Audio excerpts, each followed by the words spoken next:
Hello po, di ba sa guitar may magaganda mga 9K ganun, pero meron din po guitar 3K okay na. Ganun din po ba sa violin 7.5 maganda na? Okay. So konting ano lang din kaalaman, no.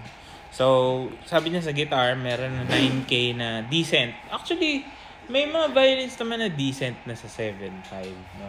Don't get me wrong. Pero most of the time yung mga mabibili mo sa malls na 7.5 yung value is a little bit, be honest, parang overpriced kasi yung 2.5 na violin sa labas is almost the same as a 7.5 violin sa mall.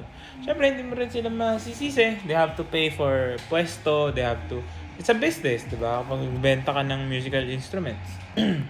Ngayon, comparing violins to guitars, masasabi ko na mas mahal talaga mag-maintain and mas mahal talaga in general yung violins. Kasi I'm not sure, siguro mas madaming guitar luthiers kaysa sa violin luthiers, no? Dito sa atin, no? Pero kasi nga sabi niya may maganda na 9K na guitars. I don't have a lot of ideas about guitars naman, no? Like ewan ko kung anong klaseng guitar, maraming klase, diba? But nakakapagpa-setup din ako ng guitars. And comparing violin setup sa guitar setup, no.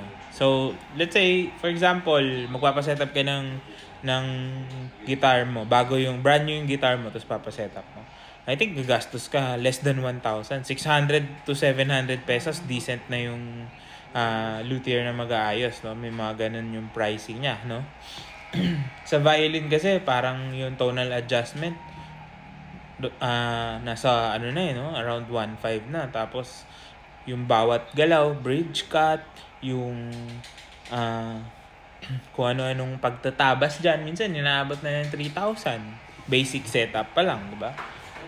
Other aspects din. Strings, no? For example, yung widely available na mamahaling strings sa guitar, 1,000 pesos is considered expensive na, di ba? Pero sa violin, 1,000 pesos, ano lang yun? Parang laruan lang, di ba? Ganun yung gap niya. Medyo malaki yung difference, no? And siguro kasi mas intricate, mas maliit yung instrument, mas intricate. Mas iba yung moving parts. So, mas mahal. Supply and demand din siguro. Pwede rin natin sabihin kung bakit gano'n. Kasi nga, mas mahirap siya i-maintain. Mas mataas yung maintenance cost ng violin. No? Ngayon, sa presyuhan kasi, ang hirap magsabi na may maganda o may pangit sa presyong ganyan. Kasi bawat tao or bawat experience mo sa pagbili, iba-iba yung mararanasan mo. Now, if you're going to consider the wood quality sa 7.5 na violin, it's not the best, no? So, hindi ko sure kung 9K na guitar, maganda na yung wood nun, no? Pero, syempre, you will always get what you pay for. Yun lang yung tatandaan. So, of course, kung beginner ka, hindi beginner violin yun, 7.5, beginner violin mo, diba? So, kung sa guitar, medyo advanced na yun, I think sa violin, hindi pa. So, yung intermediate, around, 15 to 30, 50K, may 50K ka na intermediate eh. Diba? I had students before, yung violin nila, 50K, pero student model.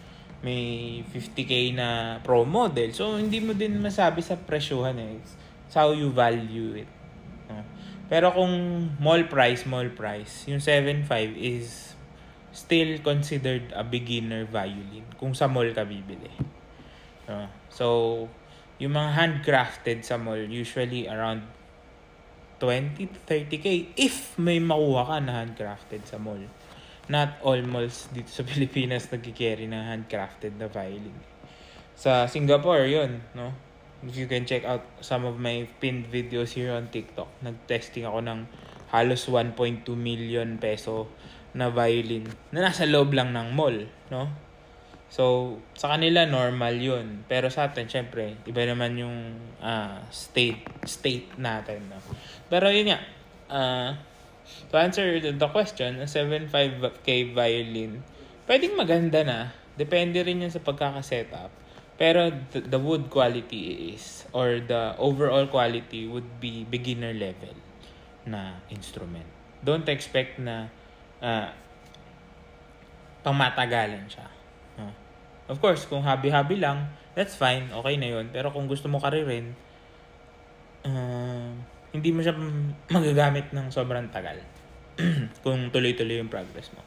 So, yun. Pero of course, if you are starting out and it's the only violin you can get, that's better. Okay na rin yun. Pwede na. Pero para sabihin natin na maganda na, is it's going to be misleading kasi hindi pa talaga siya maganda, to be honest. So, gastos ka ng mga 15 to 20. Yun, pwede na sabihin na okay na. Pero yung maganda, medyo mas mataas pa doon ng konti. So, iba yung nilalaroan, yung level ng violin quality kasi compared nga sa guitar. Siguro kasi mas madaming guitar, mas madali siyang i-mass produce. Don't quote me on that. Di ko rin sure eh. Pero kasi 'di ba ang violins usually pag handmade talagang matagal gawin. And it's very very sensitive or delicate. Kasi you're using steel strings, you're using mas mataas ang action, mas mataas ang tension ng mga strings ng violin kaysa sa guitar. So yung mga ganong klaseng bagay, pinag-aaralan tsaka pinaghahandaan nila. Hindi pwedeng basta-basta lang yung quality ng wood, hindi pwedeng malambot yung kahoy kasi mag-warp yung instrument mo. So, yun yung mga factors niya. Magkaiba kasi sila talaga na instrument.